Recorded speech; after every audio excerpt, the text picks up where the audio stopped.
दरबार में जो तंत्र शब्द की जो व्याख्या है वो आपने कई बार सुनी होगी। ये तंत्र है क्या? तंत्र शब्द का अर्थ ही व्यवस्था है। सूरज अपनी जगह पर है, चंद्रमा अपनी जगह पर है, धरती अपनी जगह पर है, सारे ग्रह, गोल, नक्षत्र, आकाश गंगाएं सब अपनी अपनी जगह पर। धरती सूरज के चारों ओर चक्कर लगाती है, वो भी घूमते हुए लगाती है, वो भी एक निश्चित समय में लगाती है। कभी भी एक सेकंड का फर्क नहीं पड़ता, नहीं पड़ा आज तक। ये व्यवस्था है, यही तंत्र है, इसे ही तंत्र कहते हैं।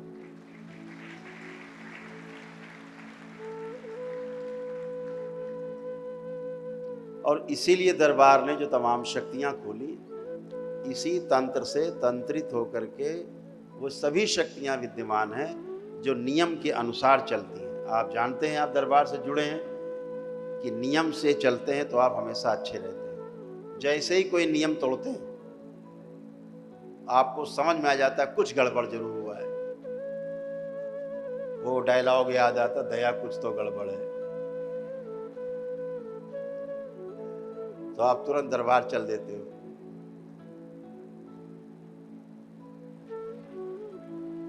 आप स्वयं जान जाते हैं कुछ तो गड़बड़ हो गया है। ये भी एक व्यवस्था है कि आप जान जाते हो कि कुछ गड़बड़ हुआ है। ये भी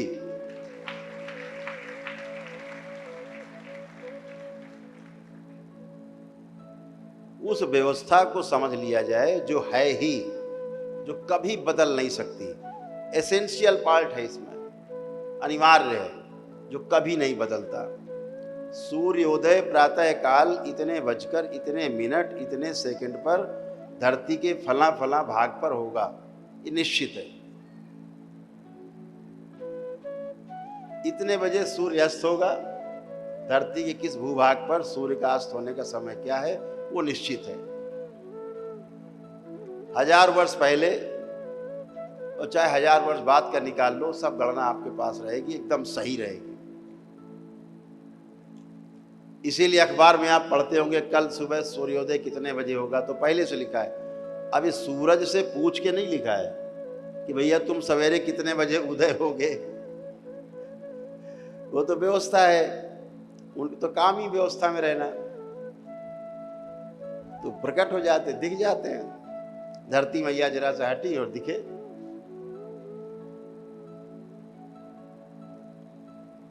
तो ये सब व्यवस्था को जब समझ लिया जाता है, जैसे हम लोग जानते हैं कि भाई अभी बरसात आने वाली है, तो आप लोगों ने बरसात के हिसाब से जुगाड़ अपने कर लिए।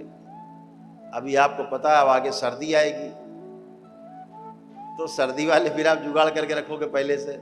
गर्म कपड़े बनवाना, रजाई गद्दे करना, पहनने के लिए कोट वोट, जर्सी, स्वेटर। तो व्यवस्था को आपने समझा हुआ है, इसलिए आपको कष्ट नहीं होता। आप पहले से व्यवस्था करके रखते हैं।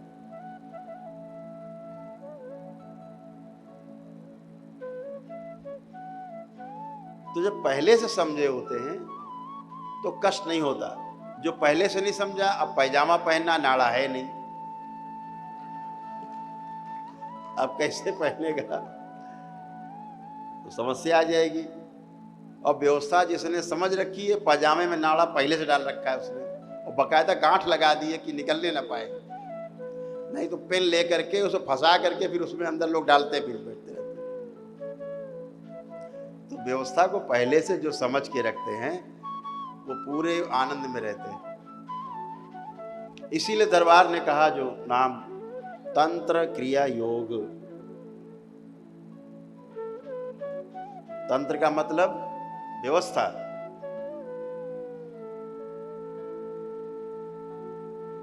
क्रिया का मतलब जो जैसा है उसके साथ तालमेल मिला के वैसा करना।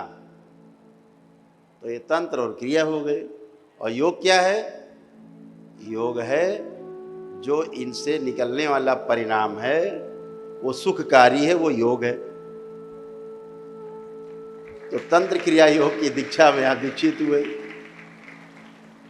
इनको जोड़ दिया जाए तंत्र और क्रिया को तो योग हो जाता है। और जब आप पूरी प्रक्रिया अपनाते हैं तो वो संयोग बन करके आपके सामने परिणाम देता है, अच्छा परिणाम आता है। तो व्यवस्था को समझ लिया, व्यवस्था को समझ करके उसके अनुसार तालमेल बना लिया तो जीना सुखकारी है। हमने जान लिया कि ये ऊर्जा ठीक नहीं है, ये शक्ति ठीक नहीं है, हमें इसका पूजा पाठ बिल्कुल नहीं करना, याद भी नहीं करना है। कभी कोई याद दिलाए तो धत करके बोल देना, धत दूर, ऐसे बोल देना। स्मृति नहीं बनेगी आपके अंदर, उसकी टूट जाएगी। और जिसको आप छोड़ चुके, जान चुके गंदगी है, कोई उसकी बैठ के सामने आपकी तारीफ कर रहा है और आपने जरा सी उसमें तारीफ में हाँ में हाँ मिलाई, हाँ में हाँ मिलाई और आप गए, आप व्यवस्था से बाहर हुए। इसीलिए दरबार कहता है अपने डीएनए के ऊर्जा पथ के अंदर के लोगों के लिए प्रार्थना संकल्प करना है। जो नहीं कर पा रहे हैं उनके लिए भी करना है, वो भी स्वस्थ रहे। लेकिन डीएनए के बाहर के लोग, दूसरे कुल के लोग, उनके लिए प्रार्थना संकल्प करने के लिए अभी आप अधिकारी नहीं हैं, क्योंकि उधर से आने वाली गंदगी आप झेल नहीं पाएंगे, वो आप में समाहित होगी, आपको कष्ट बढ़ेंगे, रोग बन जाएंगे, हॉस्पिटलाइज हो जाएंगे, मृत्यु हो सकती है। कुछ लोग तो बकायदा झाड़ फूक करने बैठ जाते हैं, दरबार में जुड़ते हैं, तंत्र क्रिया योग में दीक्षा ली, 2-4 लेवल पहुंचे, पता लगे झाड़ फूक चालू कर देते हैं। बोले लाओ अभी करते हैं, कर तो दोगे तुम,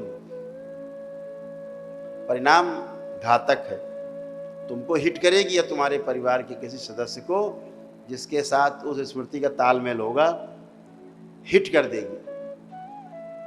हम अक्सर देखते हैं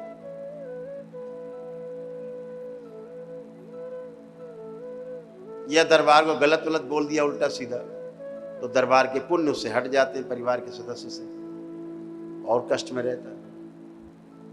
उल्टा सीधा बोल दिया। जैसे अभी एक केस आया था, गोरखपुर का ही था, तड़प रहे थे, दरबार देख रहा था, इनके मन में दरबार के प्रति दुर्भावना है, बच गए अलग बात है, दरबार ने बचाया उनको, जान बचाई। हर जगह से मना हो गए थे कि नहीं बचेंगे, घर ले जाओ, एम्बुलेंस में थे। तो दरबार के शिष्य हैं, उनको यहाँ ले आए एम्बुलेंस में, यहाँ से चले भी गए, रास्ते में थे तो हमने मोबाइल से लाइव वीडियो कॉल से बात की। आ कर रहे थे, हाथ पैर पटक रहे थे, जो कुछ बंधा था आईसीयू में सब नोच नोच के फेंक रहे थे, होश में ही नहीं थे। स्मृतियां सब बाहर जा चुकी थी मृत्यु की ओर, बस कुछ घंटे, चंद घंटे शेष और मौत के आगोश में थे। क्यों बचे हुए थे? महामृत्युंजय का उन्होंने, परिवार ने कर रखा था अनुष्ठान दरबार का।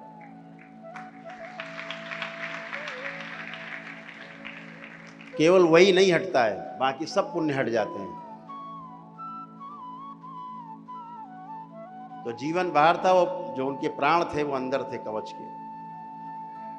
दरबार की प्रक्रिया है, 5-7 मिनट लगे, उठा पटक उनकी कम हुई, संभाल लिए गए, जिंदा हैं। क्यों फटे? देखा गया उनके सब सूक्ष्म शरीर फटे पड़े, जो पीछे की गंदगी थी सक्रिय हो गई। जैसे ही दरबार के पुण्य हटे, पीछे की स्मृतियां सक्रिय, फट गए, फटे पड़े थे सारे शरीर, टूटे फूटे कटे पटे पड़े थे, प्राण निकल रहे थे, हर जगह से प्राण ऊर्जा निकल रही, खत्म। तो व्यवस्था है। हम देखते जिनके अंदर अगाध श्रद्धा है, उन्होंने दरबार के प्रति केवल श्रद्धा रखी है, आस्था रखी है, विश्वास रखा है, पूजन पाठ करते हैं दरबार का। किसी ने दंडवत यात्रा ही कर ली, पद यात्रा कर ली, उसी से स्वस्थ हो जाता है। दरबार की कोई प्रक्रिया नहीं किए होता है, उसी से आनंद में हो जाता है। जैसे अभी लड़के को देखा होगा आपने कि पूरा शरीर उसका सड़ा हुआ था, बाहर की त्वचा ही नहीं सड़ी हुई थी, अंदर के अंग में भी इसी प्रकार के फफोले पड़ गए थे, त्वचा में, अंदर के साथ साथ अंगों में, अंदर जो अंग अंदर के हैं उनमें भी सड़ रहे थे सारे। और कैसा केवल दंडवत यात्रा की सरसैया घाट कानपुर से यहाँ तक उसने 4-5 दिन में पूरी की, और टनाटन होके घूम रहा है। जिसका विश्व में कोई चिकित्सा नहीं है, इलाज ही नहीं है, ला इलाज बीमारी है, जिसका अभी तक निदान भी ठीक से नहीं हो पाया, हो गया कर पाए थोड़ा बहुत, तो निवारण तो उनके पास है ही नहीं।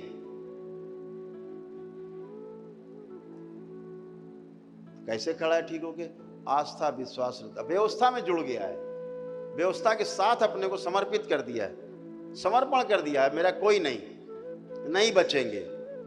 तमाम लोग दरबार में आते हैं, आप देखते हो, मैं केवल माइक पर बोलता नहीं हूं, उस समय HIV से ग्रसित लोग आते हैं, एड्स से पीड़ित, और स्वस्थ होकर सामने खड़े होते हैं। सैकड़ों अपने पास रिपोर्ट्स हैं। उनको मैं इतना ही बोलता हूं केवल माइक पे, जब मेरे सामने होते, आप देखते होंगे, सुनते होंगे कि आपका वो रोग है, संक्रमण है, जो हम माइक पर बता नहीं सकते आपसे। वो कहता हाँ बिल्कुल। तो दरबार जब आए थे, वो सड़े गले, सड़ रहे थे, सूखते जा रहे थे, प्राण निकलते जा रहे थे, मृत्यु की ओर जा रहे थे। जैसे दरबार जुड़े, फिर चौड़े होने शुरू हो गए, और HIV पॉजिटिव से निगेटिव हो जाते।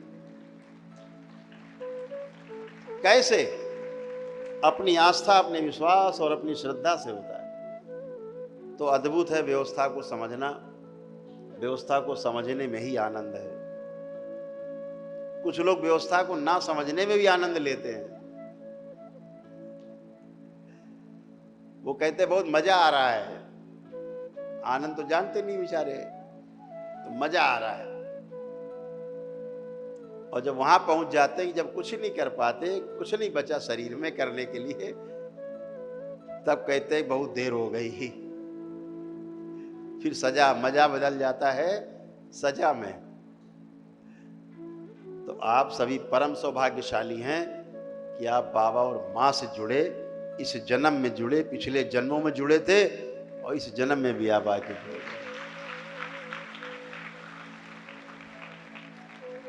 जहां से छूटे थे वहीं से यात्रा शुरू, 21वें लेवल तक की यात्रा करनी है।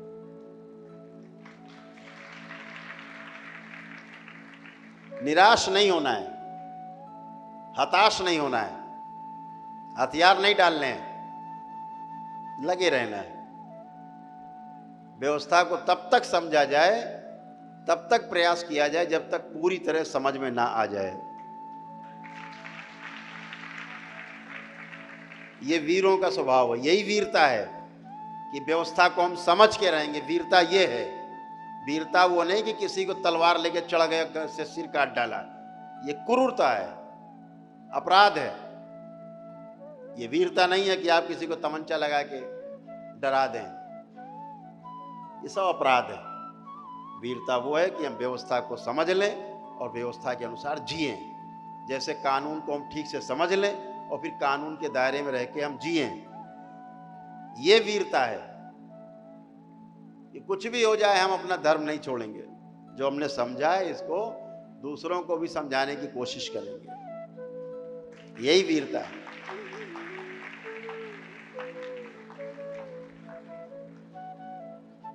इसीलिए 3 शब्द दिए गए, धीरता, वीरता, उदारता।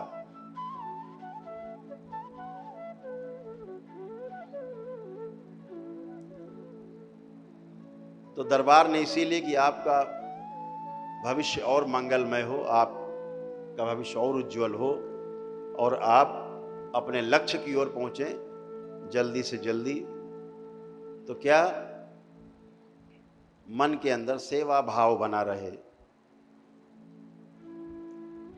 सेवा का जो भाव है वो सर्वोपरि रहे। ये रोजी रोटी का क्षेत्र नहीं है, ये सेवा का क्षेत्र है।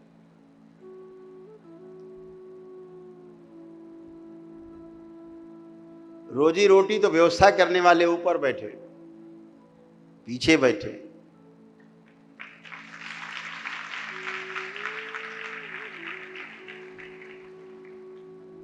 तो भाव सेवा का ऊपर बना रहे, सबसे ऊपर रहे। आपने देखा होगा दरबार में, दरबार के सेवक हैं, दरबार ने दिखाया कि देखो 15वें लेवल पर है। पहले से ही है 15वें लेवल पे, आज नहीं हो गए कि आज खड़े हुए तो हाँ भाई 15वां लेवल है ही, 15वें लेवल पे। क्यों? सेवा सर्वोपरि है, सेवा का जो पुण्य है सबसे ऊपर है, ये सेवा में है सर। ये कोई बैठ के माला जप नहीं करते, हमारे साथ बस मस्त मलंग की तरह बस घूमते रहते हैं और आप सबकी सेवा में लगे रहते हैं।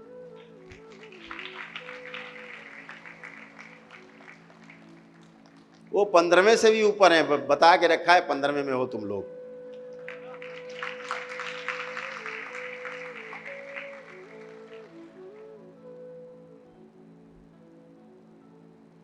तो व्यवस्था को समझ लेने से सुख मिलता है। तो हमेशा ध्यान रखो कि हम जो भी कर रहे हैं वो सेवा के भाव से कर रहे हैं, कुछ पाने के भाव से नहीं कर रहे हैं, सेवा के भाव से।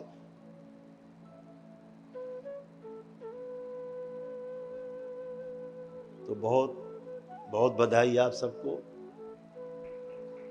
बहुत शुभकामनाएं कि आप तंत्र क्रिया योग की दीक्षा में आगे बढ़ रहे हैं। दरबार की शुभकामनाएं हैं, मेरी ओर से भी बहुत शुभकामनाएं कि आप ऐसे ही आगे बढ़ते जाएं, सेवा के क्षेत्र में आगे बढ़ें। लेकिन सबसे पहले जब स्वयं का समाधान होता है तो सबसे पहले जो आता है, कोई इकाई आती है कोई दूसरी, तो वो अपना परिवार है। अपने परिवार पर पूरा पूरा ध्यान देना है, पूरा ध्यान अपने परिवार पर। जब परिवार के सारे आवश्यकताएं पूर्ति हो जाएं, संकट कट जाएं, सब गंदगी हट जाए, खूब प्रेम हो, खूब आनंद हो, खूब भरा पूरा हो, तो फिर समाज में उतरने का समय आएगा। वो समय थोड़ा सा भी दूर है, लेकिन आएगा जरूर।